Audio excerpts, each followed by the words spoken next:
Well, I certainly want to thank you for coming out tonight. I trust that you're going to very much enjoy what we have to present because, as we have said, these things are very important. It's not just issues that we have sort of an itch about. These are very, very important issues that we want to talk about, and you'll see that as we go through on the weekend.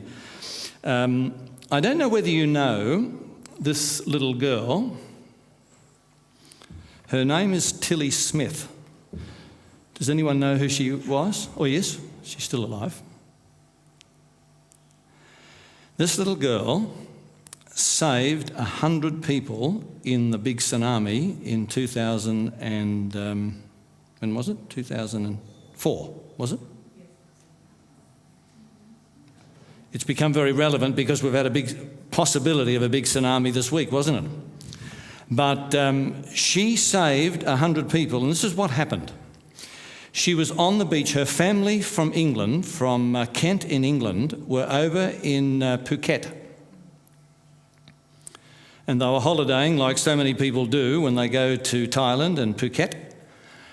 And this particular morning, she was down on the beach, and all of a sudden, she saw the water begin to recede. Now, she's only 10 years of age, so she's never seen this before.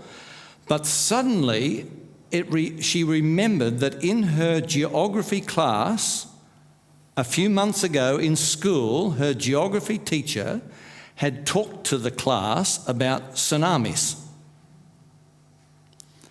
And she recognised, when she saw the water receding, she recognised that this was a tsunami. So, as fast as her little legs could take her, her 10-year-old legs would take her, she ran back to where her parents were in the unit, in the apartment on the beach. And she told her parents about what was going to happen. Well, you can imagine, he's a 10-year-old girl. How would you react as your parent? Your little daughter comes up and says there's a big tsunami coming. Well, I had a bit of a struggle in sort of believing it, but she was so enamoured and so excited about what was going to happen that they ran down onto the beach. The father ran down on the beach, and he told the people on the beach, and there were about 100 of them on the beach at that time, to clear the beach and get up into higher ground, which they did. And as a result, those 100 people were saved because of little Tilly Smith. And she recognised the signs. And she saved herself and the other 100 people. It's very important that we understand the signs of the times. Because unless we do, we're going to be lost too. Because Jesus has told us that there are certain signs that we can look forward to. You would have to be an ostrich with your head deeply in the sand not to realise that something is going on in the world at the present time. Is that right? I mean, never before have we seen floods and earthquakes and violence and economic turmoil and spiritual confusion and unrest that we have in the world today. Now, people say to me, but there's always been wars and there's always been trouble and there's always been this and there's always been that. Is that true? There's always been earthquakes, is that true? Have there always been wars? Yes. Has there always been confusion? I believe so. So you can't say that these things are unique to the days in which we live.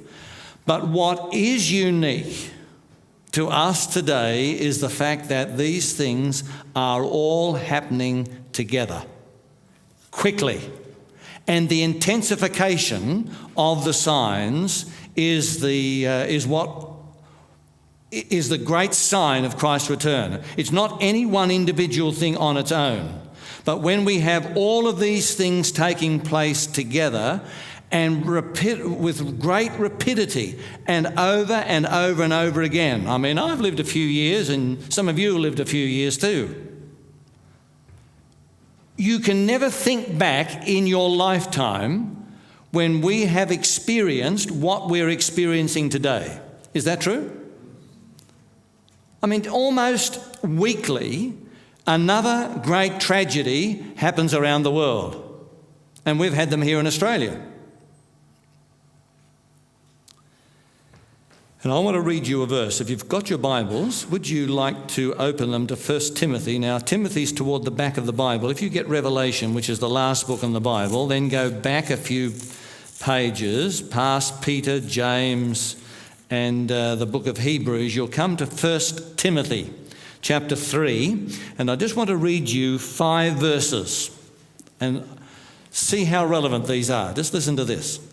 You've got 1 Timothy.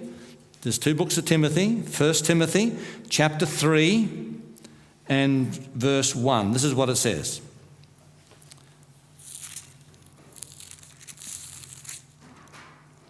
I'm sorry, it's 2 Timothy. 2 Timothy. When I looked at 1 Timothy, it wasn't saying what I wanted it to say. 2 Timothy, chapter 3. Have you got that now? So now you know there's 2 books of Timothy. 2 Timothy chapter 3 and verse 1. But know this, that in the last days, when? The last days, perilous times will come. What does the word perilous mean? Horrible, dangerous, good words. Difficult. All good words. That means all of that. So there are going to be some very bad times coming in the last days, it says. For men will be lovers of themselves, lovers of money, boasters, proud, blasphemers, disobedient to parents, unthankful, unholy, unloving, unforgiving, slanderers, without self-control, brutal, despisers of good, traitors, headstrong, haughty, lovers of pleasure rather than lovers of God, having a form of godliness but denying its power, and from such people turn away.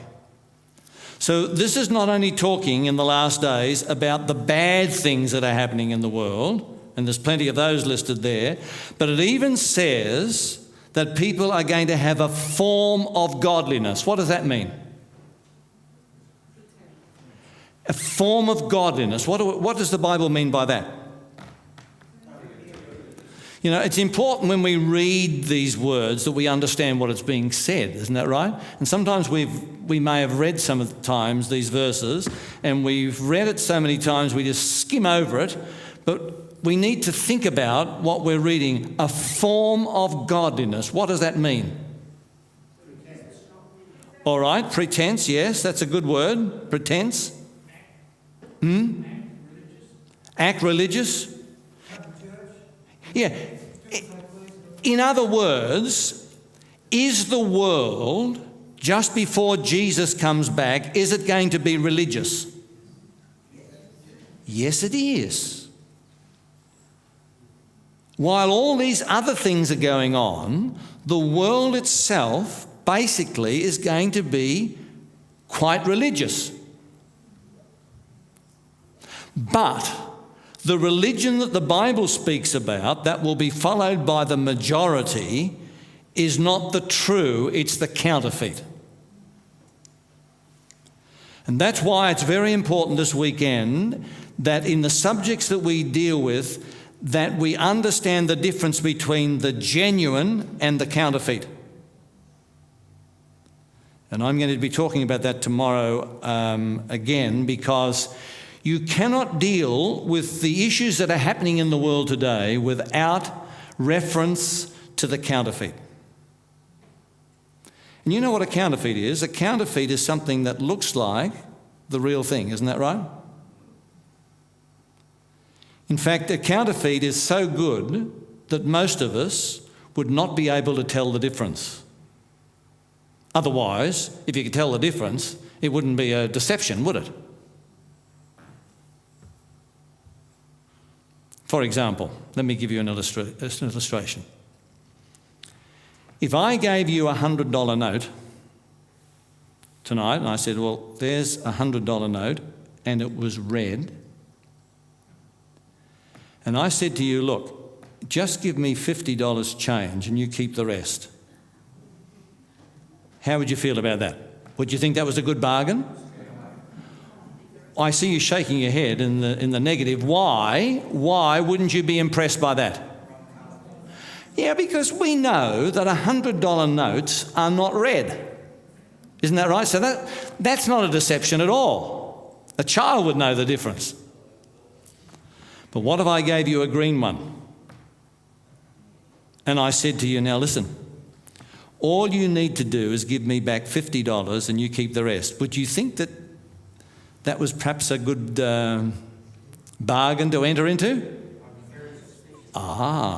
You would say, he's very generous to me and I've made $50 tonight. But what I didn't tell you is there are some subtle changes made to that green $100. And unless you have been trained to tell the difference, you would buy it as the genuine. Get the idea? Now, that's what the devil has done to us. He's given to us a religion that on the surface, it looks green, it looks good, it feels right, it seems right, it looks right, but there have been subtle changes made. And it's those subtle changes that the devil has a vested interest to make sure that people believe in. Get the idea? And as I said, we're going to be dealing with some of those tomorrow, two in particular that are very, very important that we understand. In fact, Jesus spoke about the signs of the time. Just come over to Matthew chapter 16. I want to just read you one or two statements of Jesus here. Matthew chapter 16. And Gary was talking about the weather here in Adelaide. Let me remind you, Gary, it's also been very good in Sydney too. Unusual. Yes, all right. Matthew 16. Have you got that? Verse 1. Notice what it says. Then the Pharisees and Sadducees came and testing him asked that he would show them a sign from heaven. He answered and said to them, when it is evening, you say it will be fair weather, for the sky is red, and in the morning it will be foul weather today, for the sky is red and threatening. Hypocrites, you know how to discern the face of the sky, but you cannot discern the signs of the times. Now, they knew back in those days, 2,000 years ago, what we understand today. For example, we have a saying, if you see a red sky in the evening, what is that referred to usually? As a shepherd's what? Delight. On the other hand, if you see a red sky in the morning, that's a shepherd's warning. Yeah, we know that. Now, back in Jesus' day, they knew that too. That's not something that we discovered. They knew it 2,000 years ago. And Jesus was saying to these men, these religious leaders, the Pharisees and the Sadducees, they were like the liberals and the conservatives. It's nothing new. They had them back in Jesus' day. The liberals were the Sadducees and the Pharisees were the conservatives. And they hated one another. But they had one thing in common, and they hated Jesus. That's what brought them together a bit. You get the idea? Because of their hatred of Jesus. And Jesus was saying to them that they were hypocrites because they should have known the signs of the times, but they didn't. And one sometimes wonder if Jesus was here physically today like he lived 2,000 years ago on the earth.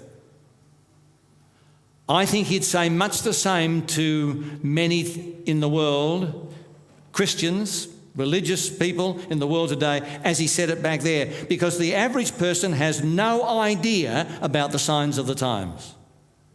In fact, the disciples were so impressed with Jesus' statement here. Notice what they said to him just a little bit later, Matthew 24 and verse 3.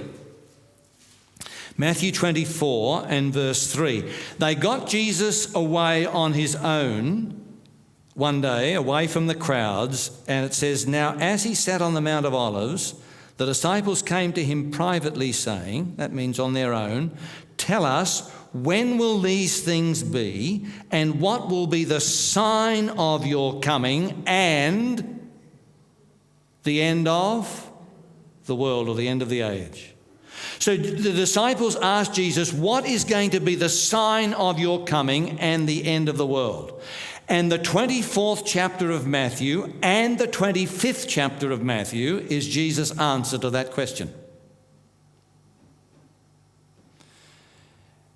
It's one of the longest sermons that Jesus ever preached. And if you've got a Bible with the words of Jesus in red, you'll see how much red ink is on the page in Matthew 24, 25. There's no division between chapter 24 and 25. That's been put there by the translators, and that's helpful. But we must never forget that Jesus didn't stop. That was all part of the same sermon. The average person has no idea about the signs of Christ's return. In fact, I took our cameras down the street, and this is the question that I asked the folk. How do you think the world might end? Listen to the answers that were given. These are just at random. Cosmic occurrence. It's just stats. There are so many large bits of rock floating out there. We're one of them. They bounce off each other occasionally. Sometimes they're destroyed. It's not something I like to think about, so I don't know. Something like a big explosion, maybe in a million years' time or something. Well, the Bible says that, Jesus comes as a thief in the night, and so, I just believe that at some point it'll all just, we'll all see him, we'll all be held accountable, and then we'll all know.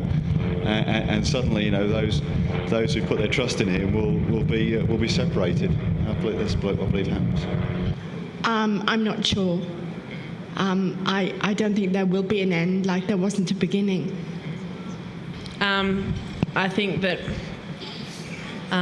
with the environment and us polluting the world, I think it'll end that way rather than any other plans God has or anything. I think we'll destroy our world ourselves. The environment. If people keep stuffing up the environment, then it might, but I don't think, I don't know about the whole apocalypse thing. Yeah. No, I think civilization on Earth will continue to evolve. I don't know in which direction. I've got no idea whether the Earth as a planet will cease to exist. It'd need a pretty big asteroid to destroy it, I guess. Yeah. No, I don't think so. I guess it'll burn up at some point. I think it might, and I think if it does, it will be due to environmental factors, like another ice age or the sun, kind of exploding or kind of colliding with the Earth, or something that kind of catastrophic. I think that's how it might come to an end. Yeah. Well, not in my lifetime, anyway. No. I think global warming is going to play an important role on how the world will ultimately come to its end. Well, are you wiser now? It's obvious the average person has no idea. Absolutely none whatsoever. No wonder there's so much confusion in the world. In fact, if you notice what Jesus said in the next verse, instead of saying, look, this is the first sign that's going to take place, Jesus doesn't talk like that at all. Notice what he says in verse 4. In response to the disciples' question, Jesus answered and said to them, "Take heed that no one" what? deceives you. In other words, watch out, be on full alert, because there's a tremendous amount of deception around. And the deception is going to be associated with Jesus coming. Tremendous amount of deception. In fact, I think the next verse says many, doesn't it? Verse 5, for many will come in my name saying, I am the Christ, and will deceive many. What percentage of the population is many? Is that the majority or the minority? That's the majority. So if you are going to look to the basic, your friends and the majority of people here in Adelaide, they are deceived according to Jesus. That's why we can't trust anyone else to tell us. We must search these things out ourselves. And one of the hardest things that I find in getting people to understand the Bible is the unlearning process. It's far more difficult to unlearn than it is to learn. You understand what I'm saying? The trouble is that many of us who have got a religious background, we come with certain biases and prejudices, and even though, as Jesus said to the Pharisees back in his day, even though one rose from the dead, you won't believe. That's how difficult it is to convince people. And Jesus said, look, there's going to be a lot of deception regarding my coming. Be very, very careful. Study it out yourself. Just don't take what you've been taught or what you've been told or what you've read by someone. Take it, study it out yourself, because the vast majority are going to be deceived. Then he talks about, in verse 6, you will hear of wars and rumours of wars. See that you are not troubled, for all these things must come to pass, but the end is not yet. For nation will rise against nation and kingdom against kingdom. Well, as we said before, is that a sign in itself that there's wars? No, there's always been wars. But do you know the First World War, there were 7 times more people killed in the First World War than all the wars of human history put together. Did you know that? In that one war. That's what that's not my statistics. That's what I have read from those who have studied the situation. They said 7 times more people died in that one war than all the wars of human history put together. By the way, did you know that there were 8 million horses killed in the First World War? 8 million. Because, as you know, back in the First World War, everything was carried by horses. And since those days, of course, there's hardly been a year when there hasn't been tragedy and difficulties and wars of great significance. And even in the days in which we are living today, they're still going on. In fact, if you come over to Luke chapter 21, and by the way, Luke 21 is the same as Matthew 24. It's only Luke's rendering, because, you know, Matthew, Mark, Luke and John cover the same period of history. It always reminds me, you know, of a lady who had a Chinaman who was her greengrocer. You know, back years ago, they used to bring, like the milk used to come round and the bread used to come round to the house, delivered. They used to bring the greengrocers. Some of you may remember those days. Well, this particular lady had this Chinaman who used to bring her vegetables and her fruit to her. And she was concerned about him because she knew that he wasn't a Christian and she was a committed Christian, and she wanted to witness to him. So when Christmas came along, she gave him a copy of the New Testament and she said, look, I would like you to read this. And he promised that he would. And some month or two later, she raised the question when he came round again. She said, how did you get on reading the New Testament that I gave you? Oh, he said, it's a bad book.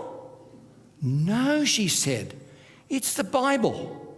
It's a good book. No, he said, it's a very bad book. It's full of lies. What do you mean, she said, it's full of lies? Well, he said, it talks about a man who was born, lived and died. Then the next book says that he was born and lived and died again.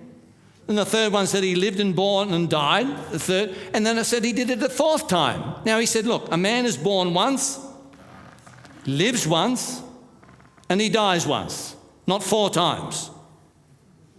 Now we smile, we understand his dilemma. He didn't understand that they were covering the same period. And Luke chapter 21 is Luke's understanding, recollection of the sermon that Jesus preached, the same as Matthew records it in Matthew 24. Get the idea? And the reason we're going to Luke is because Luke records something that Matthew doesn't record. And of course, Matthew records some things that Luke didn't record. That's why when we put the two together, we get a fuller picture. Now, just have a look at Luke chapter 21 and verse 25. This is the same sermon. And Luke says this, that Jesus also said, there will be signs in the sun, the moon and the stars, and on the earth distress of nations with perplexity. What does that mean? If you are perplexed, what does that mean? If you tell me I'm terribly perplexed, what would I understand that you are meaning? Troubled? Worried? Confused? All very, very good answers. Excellent. That's exactly what perplexed means. In other words, let's read that verse again then, with our understanding. There will be signs in the sun, and on the earth distress of nations with confusion, concern, worry. What were some of the other words? Troubled. The Bible says that in the last days the nations are going to be absolutely distressed and troubled. Why?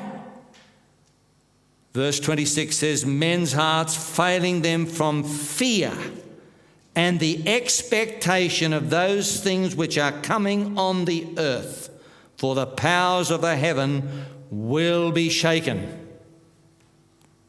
In other words, the Bible is saying there's going to be no way of solving the world's problems. Now you take this, what's going on in Syria at the moment. How can the world solve that problem?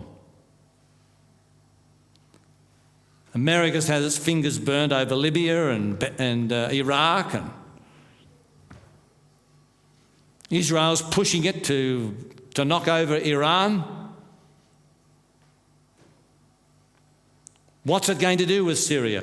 What's the world going to do with Israel and the Palestinian problem? How's that going to be solved? Tell me, how are we going to solve the Jewish, Israeli and Palestinian problem? You know, I've been over there many, many times, and I've tried to understand from both perspectives the problem that they're facing.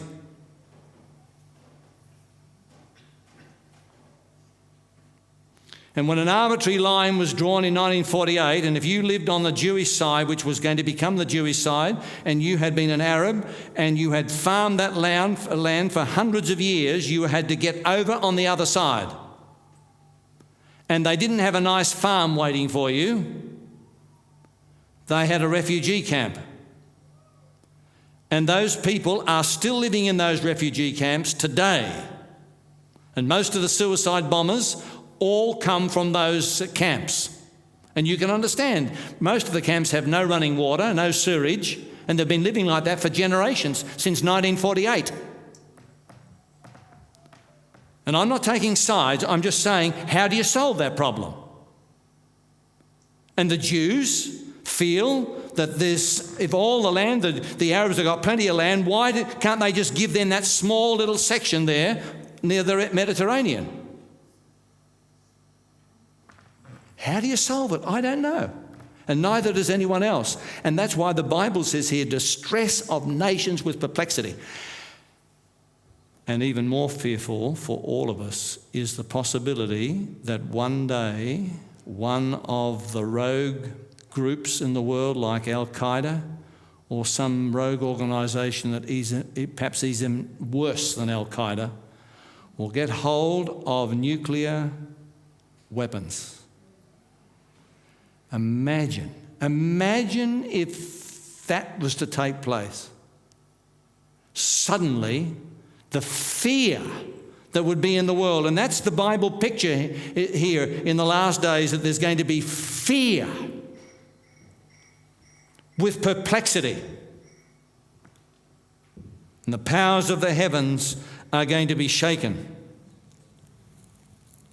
And everywhere we look today, there is no solution to the world's problems. And I'm going to suggest to you tonight that unless Jesus comes back soon, there is no solution to the problems that the world is facing.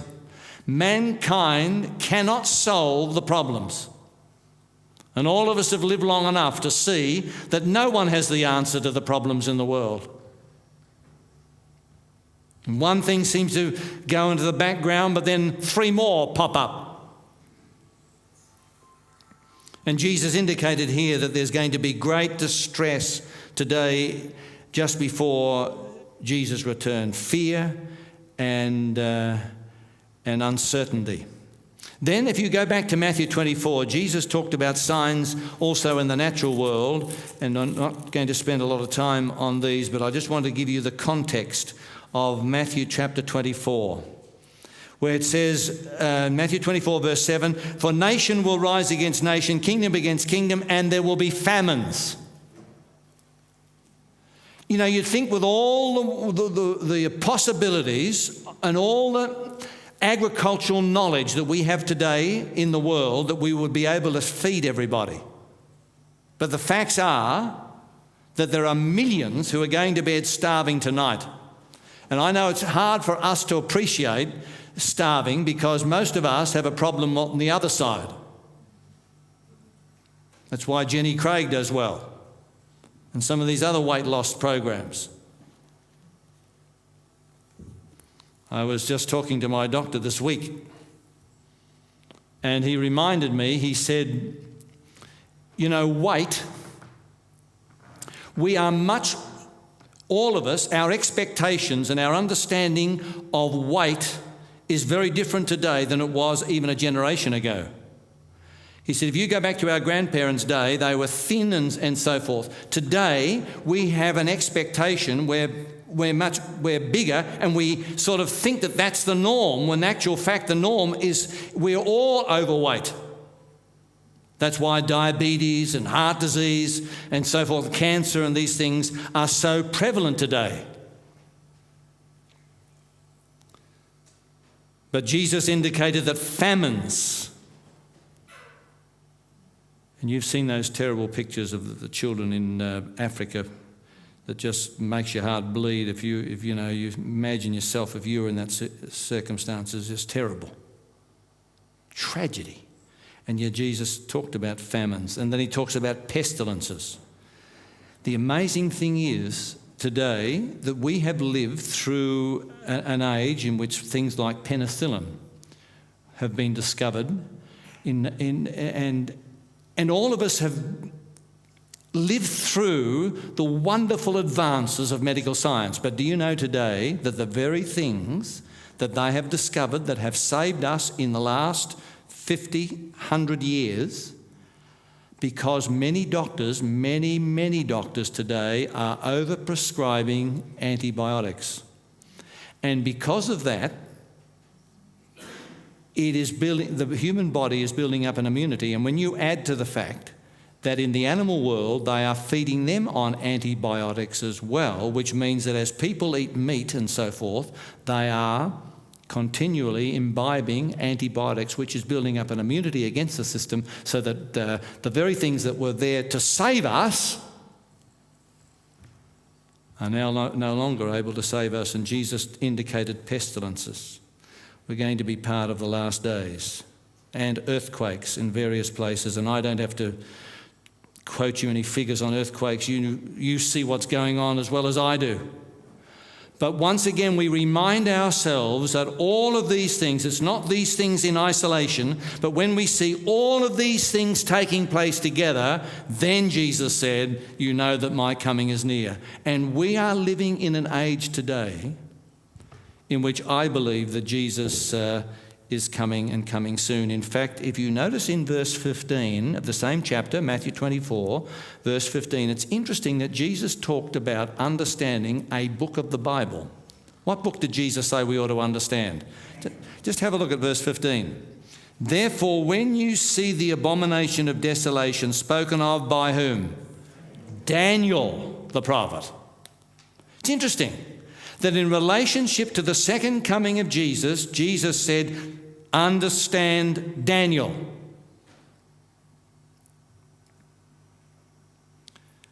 And I don't want to sound critical in saying this, not at all, but we are here because we're studying the Bible.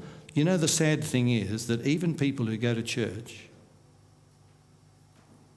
on a regular basis hardly have any knowledge of the book of Daniel. Interesting, isn't it? Jesus said, study the book of Daniel. That's the one book that most Christians never study. Interesting. And the reason Jesus said to study the book of Daniel is because Daniel was sealed up until the time of the end. Let me just read that to you quickly. Come back to Daniel, which is the back of the Old Testament. If you get back past Matthew, then you go back a few more books. Daniel chapter 12 and verse 4. Daniel chapter 12 and verse 4 says, but you, Daniel, shut up the words and seal the book until the time of the end. The prophecies of Daniel and, of course, Revelation. When Jesus was living on the earth, Revelation hadn't yet been written. But Revelation and Daniel are together. They're two books that need to be studied together. But here in particular, Daniel is Jesus puts his finger on it and says, study Daniel. Now, do you know, the sad thing, I look back upon my own life because I was brought up in one of the popular churches. And all I knew about Daniel was Daniel in the lion's den, and I'd heard about the three men in the fiery furnace, because as kids you sort of know those stories. But anymore, I had no idea about the prophecies of Daniel. If you'd asked me, I got a great shock when I began to study Daniel, and I realised that those stories were only part of the book of Daniel. That the whole book of Daniel is dealing with the issues that are going to take place, the great prophecies, the great lines of prophecy that are going to bring us right down and to understand the very things that are going to take place in the world just before Jesus comes back. And some of the things that we're going to be talking about tomorrow have their roots in the books of Daniel and Revelation. Because those books have been written for our time. And Jesus said, study the book of Daniel. And when you read Revelation 1:1, it says it's the revelation of Jesus. God gave to us the book of Revelation because it's Jesus' own book. And if there's one book in the Bible that Christians ought to be extremely familiar with, it's the book of Revelation, because it's the revelation of Jesus. And yet most of us know, if we've been brought up in popular Christendom today, that those books are hardly understood. And when they are read, they're understood out of context, and they're teaching things that the books of Daniel and Revelation don't teach overall. That is, if you study the books as they should be studied together carefully, then we don't arrive at some absurd statements that I hear some things being said today in popular books and films that are being shown in the cinema and so forth, that are talking about things that the Bible never refers to. Then the Bible talks about economic conditions, and I want to just spend a little bit of time on this. Just come over to James chapter 5. You cannot deal with the second coming of Jesus without dealing with the economic conditions in the world. The book of James is just before Revelation. So if you find Revelation, just go back a few books, past Peter and so forth, John, Peter, and then you'll come to James. All those men's writings are all bunched up together toward the end there. James chapter 5 and verse 1. And this is what it says. James chapter 5 and verse 1. Look at this. Come now, you rich, weep and howl for your miseries that are coming upon you. Now, that's a strange group of people to be miserable. The rich. Most of us think if we only had a few more dollars, we'd be, if we could only have that nice house or that nice car or this or that, then we'd be very happy. But the Bible says in the last days, and we're going to notice this is the last days, that the rich are going to weep and howl. Your riches are corrupted and your garments are moth-eaten. Your gold and silver are corroded, and their corrosion will be a witness against you and will eat your flesh like fire. You have heaped up treasure in the last days. So it's talking about the last days. And the Bible talks about a great accumulation of wealth in the last days. Tell me, is that true? Are we living in a world in which there has been a huge accumulation of wealth? Absolutely. Many people today have become millionaires simply on the basis of property. Isn't that right? I know in Sydney that's very, very true. And you'll remember just, 2 or 3 weeks ago, the mega jackpot in the United States of America. You remember that? You saw pictures on the television when the jackpot was up to $500 million. And when everybody heard that the jackpot was going to be $500 million,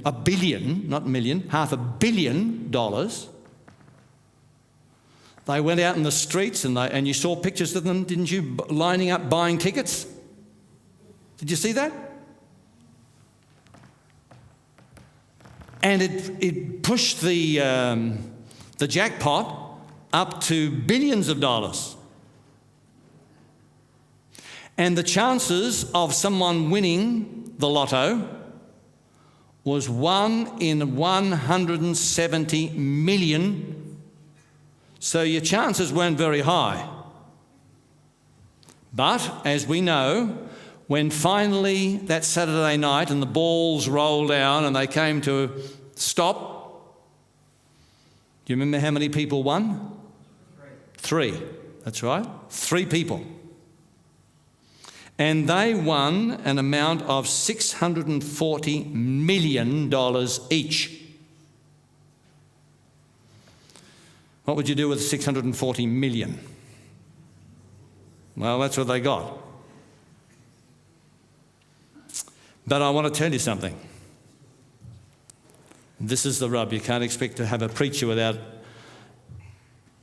the main point. That pales into insignificance when you compare the hedge fund high rollers. Last year, Ray Dalio made 6 times more than those people won in the lotto. He made in 1 year $4 billion. $4 billion as a hedge fund operator in 1 year. In fact, He's the manager of the world's largest hedge fund, Bridgewater, and Dalio tops a list of 25 other hedge fund managers, and the average income for those hedge funds managers is $550 million. Not their lifetime, that's per year. Now, you probably feel like I feel that that's an obscene amount of money. Absolutely obscene. And it's creating a divide between the haves and the have-nots. And God said that in the last days there was going to be social and political consequences. And James 5 is talking about that. You may remember just a few months ago, remember the Wall Street protests? Remember those? And they came out here to Australia. There was protests in Sydney and Melbourne. Don't know whether there was anything in Adelaide, but certainly in Sydney and Melbourne, these Wall Street protesters are protesting against this obscenity.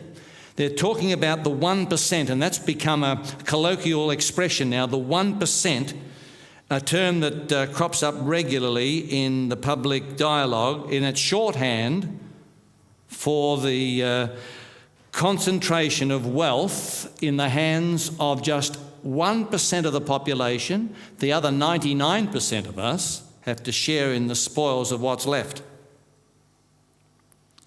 And this theme is resonating in Europe today and even in China. And this disgust at this yawning inequality is now the subject of the film that's in the cinema at the moment called The Hunger Games. Have you seen that advertised? It's now in the cinemas. And on its opening weekend, just a few weeks ago, I think 3 weeks ago, on the opening weekend of this film, The Hunger Games, it took $215 million at the box office in 8 days. It's the biggest opening for a non-sequel film in history. Also, they have pointed out that there's been albums put out and also movies, and that movie, that number one movie is here in Australia. And it's the number one movie in Australia at the moment. And the theme of these films and these books and the music that's coming out currently is this inequality between the haves and the have-nots. And they're saying that democracy and fairness are no longer part of Western society. In fact, I'm going to read you a statement. Some of you may have seen this letter that was put in the New York Times just a week or so ago. It was written by Greg Smith, who worked for Goldman Sachs. He'd spent 12 years working at Goldman Sachs, and this is what he said: "I can honestly say that the environment now is as toxic and destructive as I have ever seen it. It makes me ill how callously people talk about ripping their clients off. Over the last 12 months, I have seen 5 different managing directors refer to their own clients as Muppets." Now, that caused a storm of comment, of course, being called Muppets, and even the Muppets themselves got involved. And they point out how that Goldman Sachs, in 2009, the bank was famously targeted in a 9,000-word investment hatchet job in the Rolling Stone magazine. And it's interesting what the Rolling Stone magazine argued about Goldman Sachs. And they said that they had exploited and exacerbated every major financial crisis since and including the Depression. In other words, they're saying that Goldman Sachs has exploited every financial difficulty to their own advantage, to the disadvantage of the population. And they go on to say here, the bank's unprecedented reach and power have enabled it to manipulate whole economic sectors for years at a time, all the time gorging itself on the unseen costs that are breaking families everywhere. The bank is a huge, highly sophisticated engine for converting the useful deployed wealth of society into the least useful, most wasteful and insoluble substance on earth, pure profit for rich individuals. Now, friends, the reason I'm talking about that is because the Bible talks in the last days about this very issue. And you and I are living and being part of this scenario where, as James talks here, between the rich, the haves and the have-nots. Let me just read you verse 4 of James 5, where it says, "Indeed, the wages of the labourers," that's the workers, "who moved your fields, which you kept back by fraud, cry out." Verse 5, "You have lived on the earth in pleasure and luxury. You have fattened your hearts as in a day of slaughter. You have condemned, you have murdered the just. He does not resist. Therefore be patient, brethren, until the coming of the Lord." In other words, God foresaw all of this 2,000 years ago and wrote it down in the book of James. And then, of course, there are signs in the social world. Just come back to Matthew 24 just quickly, because this is something that's deeply significant that affects every one of us. And if you've got children and teenagers, it affects you very, very seriously. Look at this, Matthew 24, verse 36. "But at that day and hour knows no one," that is, no one knows the exact time of Christ's return. And I'm very happy to tell you that we've never set a date for the coming of Jesus. There have been plenty of people. We saw just recently a man over there in the United States, remember? Set a date. And when he was wrong the first time, he set another date. And verse 37 says, "But as the days of Noah were, so also will the coming of the Son of Man be." Jesus said, as it was back in the days of Noah, so it's going to be in the days of the coming of the Son of Man. If you come back to Genesis chapter 6, it describes two words in helping us to understand the conditions in the world at the time of the flood that are going to be the same as in the days of Noah. Have a look at chapter 6 of Genesis, verse 11, where it says, "The earth also was corrupt before God." All right? Corruption, and what's the rest of the verse say? "And the earth was filled with violence." Corruption and violence were the two characteristics of the antediluvian world. And Jesus said, as it was then, so it's going to be just before Jesus, my return. Corruption and violence. Would you say that that well describes the world in which we live? Absolutely. Corrupt and violence. And I'm going to suggest to you tonight that one of the reasons that we live in such a corrupt and violent world is because of what is being produced in Hollywood. I believe that Hollywood is responsible for much of the problems that we face in our social society today. And to prove that to you, I'm just going to quote you something that's very interesting. A few years ago, back in 1981, that's a few years, more than a few years now, two researchers, Joyce Sprafkin and Teresa Silverman, monitored 58 programs on primetime television. When is primetime television? When we talk about primetime, what time are we talking about? 6 o'clock at night till about 10 o'clock, when everyone's watching television. That's why it's called primetime television, when your children are watching it, all right? So they monitored 58 programs at primetime television. In those programs, they found, this is 1981, remember, in those programs they found 41 instances of sex outside marriage and only 6 between married people. So a ratio of 6 to 41. 41 outside marriage, 6 inside marriage, right?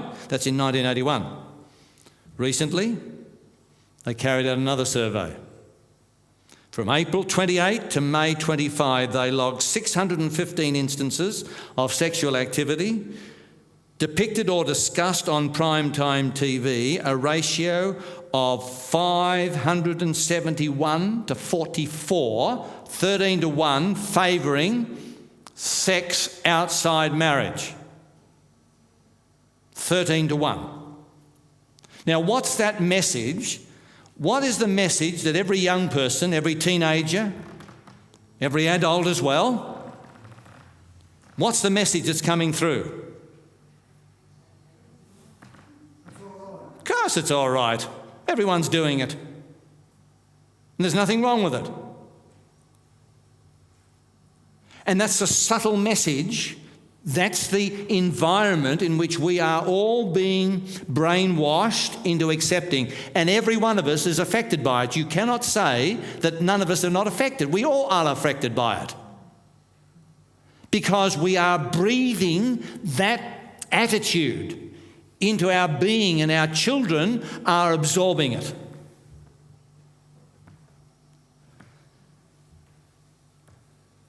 Hollywood is telling us that there's no fun without sin. Do you remember the film? This is an oldie now, it's going back quite a few years, but I'll tell you why I'm talking about it in a moment. Silence of the Lambs, do you remember that? You probably heard about it. I hope you didn't see it, but at least you've heard about it. Silence of the Lambs. The reason I'm talking about it still is because it is only the third film in history to win all the awards. It won the Best Actor, Best Actress, Best Screenplay, Best everything.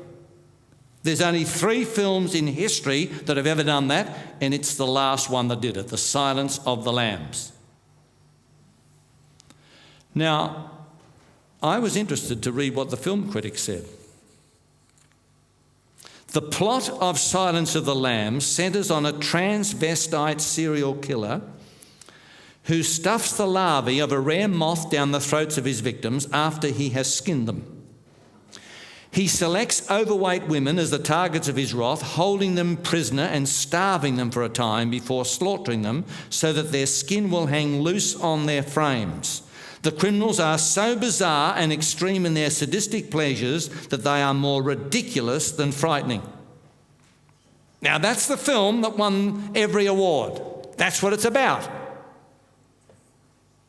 Talk about perverted and odd.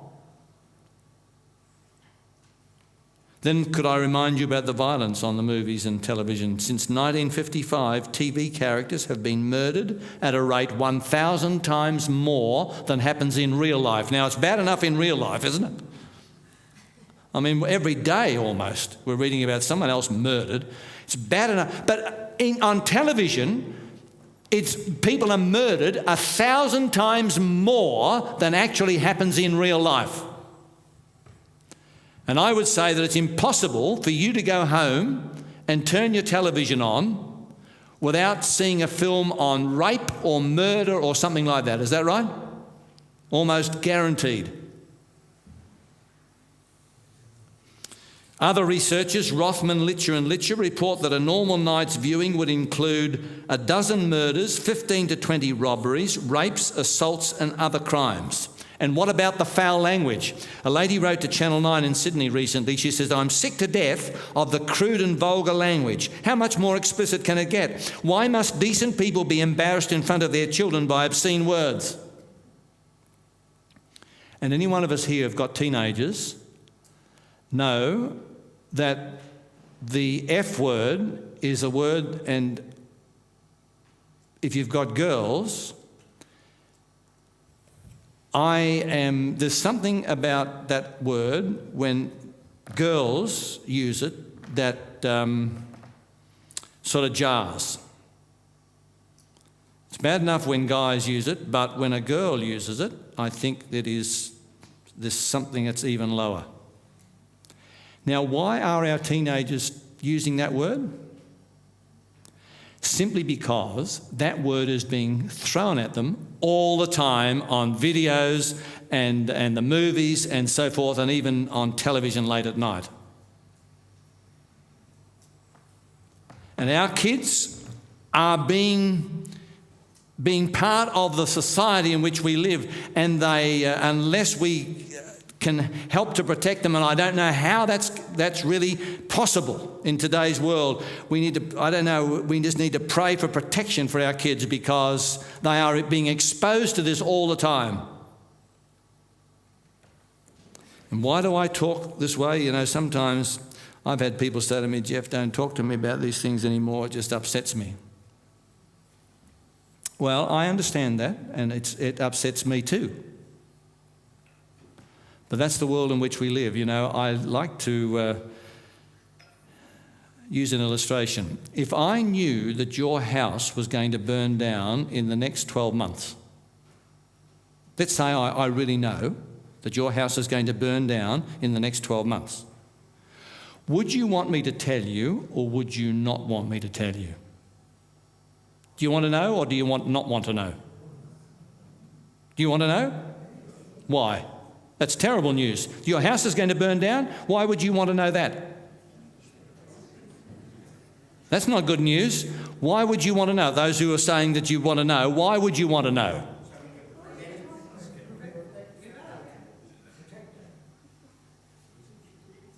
You know, I hear someone talking about insurance. They bump the insurance up. Yes, that's probably one practical way that some of us would handle it. Bump the insurance up, yes. What else might you do? Get your pictures out, you know, the personal stuff that you could never replace, put it in the bank vault.